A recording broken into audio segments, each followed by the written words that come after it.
ஒரு கிராமத்துல ஆதவன் ஆனந்தி அப்படின்னு ஒரு கணவன் மனைவி இருந்தாங்க. அவங்களுக்கு தீரன் தியா அப்படின்னு 2 குழந்தைங்க இருந்தாங்க. இவங்க ரொம்பவே கஷ்டப்படுற குடும்பம். ஆதவன் விவசாய வேலைகளை செஞ்சுட்டு இருந்தான். இவங்க பையன் தீரனுக்கு படிக்கணும்னு ரொம்பவே ஆசை.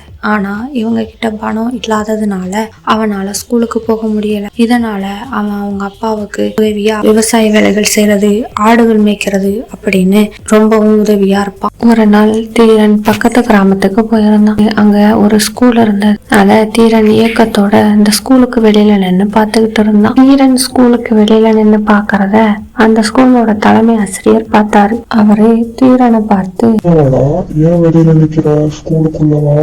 அப்படின்னு சொன்னார். அதற்கு தீரன் என்கிட்ட பணம் இல்லையா, நான் இருக்கேன்ல உள்ளவா அப்படின்னு சொல்லி தலைமை ஆசிரியர் தீரனை ஸ்கூலுக்கு கூப்பிட்டுட்டு போனாரு. தீரனுக்கு படிப்பு மேல இருந்த ஆசையும் அவன் படிக்கணும் அப்படிங்கிற அவனுக்கு இருந்த இயக்கத்தையும் பார்த்து தலைமை ஆசிரியர் அவன்கிட்ட படிக்கிறதுக்கு தேவையான எல்லா உதவிகளையும் நான் செய்யறேன். உனக்கு கொடுக்க வேண்டிய பயிற்சி எல்லாம் நானே கொடுக்கறேன். நீ எதுக்கும் கவலைப்படாத. உங்க அப்பா கிட்டையும் வந்து நான் பேசுறேன். நீ நல்லா படிச்சு பெரிய ஆளா வரணும். நான் உனக்கு எல்லா உதவிகளையும் செஞ்சு தரேன். ரொம்ப நன்றி ஐயா. எனக்கு படிக்கணும்னு ரொம்ப ஆசை. ஆனா எங்க அப்பா கிட்ட பணம் இல்லாததுனால என்ன எங்க அப்பாவால ஸ்கூலுக்கு அனுப்ப முடியும். அதனாலதான் நான் எங்க அப்பாவை கூட வேலைய செஞ்சுட்டு இருக்கிறேன். உடனே ஆசிரியர் தீரன் வீட்டுக்கு வந்து அவங்க அப்பாவான ஆதவன் கிட்ட தீரவனோட படிப்பு விஷயத்த பத்தி எல்லா விஷயங்களையும் அவர்கிட்ட பேசினாரு. தான் எல்லா உதவிகளையும் செஞ்சுக்கிறதாவும் தீரனை படிக்க வைக்கிறதாவும் அவர்கிட்ட கேட்டாரு. அப்படியா, ரொம்ப நன்றி ஐயா. கண்டிப்பா நான் தீரனை ஸ்கூலுக்கு அனுப்புறேன் ஐயா. என்கிட்ட பணம் இல்லாததுனாலதான் அவனை என்னால ஸ்கூலுக்கு அனுப்ப முடியல. அவனுக்கு படிக்கிறதுக்கு பிடிக்கும், ஆனா அதுக்கான வசதி எங்ககிட்ட இல்லை. நீங்க அவனுக்கு கொஞ்சம் உதவி பண்ணி அவனை நல்ல நிலைமைக்கு வர்றதுக்கு உதவி பண்ணுங்க ஐயா. நான் கண்டிப்பா ஸ்கூலுக்கு அனுப்புறேன். அதற்கு தலைமை ஆசிரியர் சரி அப்படின்னு சொல்லிட்டு அங்கிருந்து வந்துட்டாரு. அடுத்த நாளே தீரன் ரொம்ப சந்தோஷமா ஸ்கூலுக்கு போக ஆரம்பிச்சான். அங்க போய் ரொம்பவே சந்தோஷமா படிக்க கத்துக்கிட்டான். வீட்டுக்கு வந்து அவங்க அப்பா அம்மா கிட்ட எல்லா விஷயங்களையும் சொல்லிட்டு இருந்தான். அப்படியே நாட்கள் போயிட்டு இருந்துச்சு. ஒரு நாள் தியா அழுதுகிட்டு இருந்தான். இதை பார்த்த தீரன் தியா கிட்ட போய் ஏமா அழுகிற, என்னாச்சு உனக்கு, அழுகாத, எதுக்காக அழுகிற அப்படின்னு கேட்டான். அதற்கு தியா தெருவுல பசங்க எல்லாரும் விளையாடிட்டு இருந்தாங்க. நானு விளையாடுறதுக்காக போனேன். அவங்க உன்னைய நாங்க விளையாட்டுல சேர்க்க மாட்டோம் அப்படின்னு அனுப்பிட்டாங்க. சரிம்மா விடு, கவலைப்படாத. அதான் அண்ணன் இருக்கன்ல, வா நம்ம 2 பேரும் சேர்ந்து விளையாடலாம் அப்படின்னு சொன்னான். தீரனும் தியாவும் விளையாடிட்டு இருக்கும்போது தீரன் கண்டிப்பா நம்ம நல்லா படிச்சு நல்ல நிலைமையில வந்தா மட்டும்தான் மற்றவங்களும் நம்மளை மதிப்பாங்க, நம்மளுக்கும் அப்பா அம்மாவுக்கும் பெருமையா இருக்கும் அப்படின்னு சொல்லிட்டு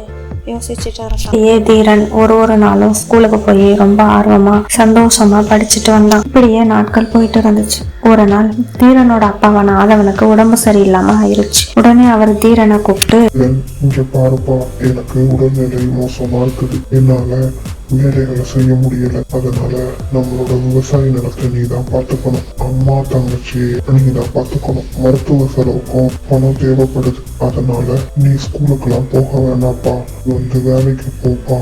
உடனே தீரன் சரி அப்படின்னு சொல்லிட்டு தலைமை ஆசிரியர் கிட்ட போய் உன்னோட வீட்டு சூழ்நிலைகளை சொன்னான். உடனே தலைமை ஆசிரியர் கவலைப்படாதப்பா, நான் இருக்கிறேன்ல, நான் உனக்கு உதவி செய்யறேன். நீ கிடைக்கிற நேரங்கள்ல வேலைக்கு போ, படி, கண்டிப்பா நல்ல நிலைமைக்கு வரலாம். நான் உனக்கு உதவி செய்யறேன். படிக்கிறத மட்டும் விட்டுறாதப்பா, அதுக்கான எல்லா உதவிகளையும் நானே உனக்கு செய்யறேன். நீ கவலைப்படாத. அதற்கு தீரன் சரி ஐயா, ரொம்ப நன்றி ஐயா அப்படின்னு சொல்லிட்டு வீட்டுக்கு போயிட்டான். அடுத்த நாளில இருந்து தீரன் ஸ்கூலுக்கு போயிட்டு வேலைக்கும் போயிட்டு கிடைக்கிற நேரங்கள்ல படிச்சுட்டு இருந்தான். இப்படியே தீரன் ரொம்ப கஷ்டப்பட்டான். தலைமை ஆசிரியர் அவனுக்கு தேவையான எல்லா உதவிகளையும் செஞ்சாரு. இப்படியே நாட்கள் போயிட்டு இருந்தது. தீரனுக்கு தேர்வு நாளும் நெருங்கி. தேர்வு நாட்கள்ல மட்டும் தீரனால வேலைக்கு போக முடியல. அந்த டைம்ல தலைமை ஆசிரியர் அவனுக்கு உதவியா இருந்தாரு. அப்போதான் தீரனோட அப்பாவான ஆதவனுக்கு உடல்நிலை ரொம்ப மோசமானதுனால மருத்துவமனையில சேர்த்தாங்க. தீரன் தேர்வு எழுதுறதுக்காக ஸ்கூலுக்கு போயிருந்தான். ஸ்கூல்ல இருக்கும்போது தலைமை ஆசிரியருக்கு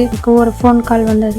அதுல தீரனோட அப்பா இறந்துட்டதா செய்தி சொன்னாங்க. இதை கேட்ட தலைமை ஆசிரியர் ரொம்பவே வருத்தப்பட்டாரு. இந்த விஷயம் தீரனுக்கு தெரியக்கூடாது அப்படிங்கறதற்காக தீரன் கிட்ட இந்த விஷயத்த அவர் சொல்லல. சொன்னா அவனால தேர்வு சரியா கவனம் செலுத்த முடியாது அப்படின்னு சொல்லி தலைமை ஆசிரியர் அவங்கிட்ட சொல்லல. தேர்வு முடிஞ்சதும் தலைமை ஆசிரியர் தீரனை அவரோட வீட்டுக்கு கூட்டிட்டு போனார். அவரு தீரன் கிட்ட, அப்பாவுக்கு உடம்பு சரியில்லாததுனால அம்மா அவரை மருத்துவமனைக்கு கூப்பிட்டுட்டு போயிருக்காங்க. நீ எக்ஸாம் முடிகிற வரைக்கும் இங்கேயே இரு. அம்மா உன்னை இங்கேயே இருக்க சொன்னாங்கப்பா. நீ இங்கேயே இருந்து தேர்வு முடிஞ்சதுக்கு அப்புறமா நான் உன்னைய வீட்டுக்கு கூப்பிட்டுட்டு போறேன் அப்படின்னு சொன்னாரு. அதற்கு தீரன், சரி ஐயா, நான் இங்கேயே இருந்து படிக்கிறேன் அப்படின்னு சொல்லிட்டு தேர்வு முடிகிற வரைக்கும் தலைமை ஆசிரியர் வீட்டிலேயே இருந்து தீரன் படிச்சான். படிச்சு எல்லா தேர்வுகளையும் எழுதி முடிச்சான். எல்லா தேர்வும் முடிஞ்சதுக்கு அப்புறம் தலைமை ஆசிரியர் தீரனை அவனோட வீட்டுக்கு கூப்பிட்டுட்டு போனாரு. தீரன் அங்க போய் பார்க்கும்போது அவங்க அப்பா வீட்டுல இல்ல. தீரனை பார்த்ததும் அவங்க அம்மா அழுதாங்க. உடனே தீரன் அவங்க அம்மா கிட்ட, அப்பா எங்க அப்படின்னு கேட்டான். உடனே அவங்க அம்மா அவங்க அப்பா இறந்துட்டாங்க அப்படின்றத சொன்னாங்க. அதற்கு தீரன் ரொம்பவே அழுதான். உடனே தலைமை ஆசிரியர், தீரன் என்ன மன்னிச்சிடுப்பா. எக்ஸாம் நேரத்துல உங்ககிட்ட இந்த விஷயத்த சொன்னா உன்னால எக்ஸாம்ல கவனம் செலுத்த முடியாது அப்படிங்கறதுக்காக தான் உங்ககிட்ட நான் இதை சொல்லாம மறைச்சிட்டேன். என்ன மன்னிச்சிடுப்பா. அதற்கு தீரன் சரிங்க ஐயா அப்படின்னு சொன்னான். ஆனாலும் அவனால அந்த துக்கத்தை தாங்கிக்கவே முடியல. அப்பா இல்ல அப்படின்ற ஒரு விஷயத்த அவனால ஏத்துக்க முடியல. அடுத்த நாள்ல இருந்து தீரன் வேலைக்கு போக ஆரம்பிச்சான். விவசாய வேலைகள் அப்படின்னு அவனால முடிஞ்ச எல்லா வேலைகளையும் செஞ்சான். இப்படியே நாட்கள் போயிட்டு இருந்தது. தேர்வுக்கான முடிவும் வந்தது. அதுல தீரன் மாநிலத்திலே முதல் மாணவனா வந்தான். இதனால தீரனோட அம்மாவும் தலைமை ஆசிரியரும் ரொம்பவே சந்தோஷப்பட்டாங்க. இதனால தீரனுக்கு பாராட்டு விழா வச்சாங்க. தீரனுடைய அம்மாவும் தீரனும் தலைமை ஆசிரியருக்கு நன்றி சொன்னாங்க. பாராட்டு விழாவில தீரனை பேச சொன்னாங்க. பாராட்டு விழாவில் பேசும்போது தீரன், எங்க அப்பா மட்டும் இருந்திருந்தா ரொம்ப சந்தோஷப்பட்டிருப்பாரு அப்படின்னு சொல்லி ரொம்பவே அழுதான். திடீர்னு மகனே அப்படின்னு ஒரு குரல் கேட்டது. என்னன்னு பார்க்கும் பொழுது தீரனோட அப்பா அங்கிருந்து வந்தார். அப்புறம் தான் தெரிஞ்சது அவர் இறந்துட்டதா வந்த செய்தி பொய்யானது அப்படின்னு. ஒரு தவறுதலா இவரை மாத்தி சொன்னதாகவும் அவரு சொன்னாரு. இதனால தீரன் குடும்பமே ரொம்ப சந்தோஷமா இருந்தாங்க. தீரன் மாநிலத்திலே முதல் மாணவன் அப்படிங்கறதுனால எல்லா கல்லூரிகளிலையும் அவனுக்கு இலவசமாவே இடம் கிடைச்சது. இதனால தீரன் கல்லூரியில சேர்ந்து ரொம்ப நல்லா படிச்சுட்டு இருந்தான். ரொம்ப நல்லா படிச்சு பெரிய அதிகாரியாவும் மாறினான். இதனால தீரன் வீட்டுல இருந்த ஏழ்மை மாறி ரொம்பவே சந்தோஷமா வாழ்ந்துட்டு இருந்தாங்க. இப்படி தாங்க நம்மளோட வாழ்க்கையிலையும் எவ்வளவு பிரச்சனை வந்தாலும், நம்மளோட சூழ்நிலைகள் எப்படி இருந்தாலும் அதை பத்தி யோசிச்சு கவலைப்படாம நம்ம குறிக்கோளை நோக்கி நம்ம தொடர்ந்து விடாமுயற்சியா போராடும் போது கண்டிப்பா நம்மளும் சாதிக்க முடியும்.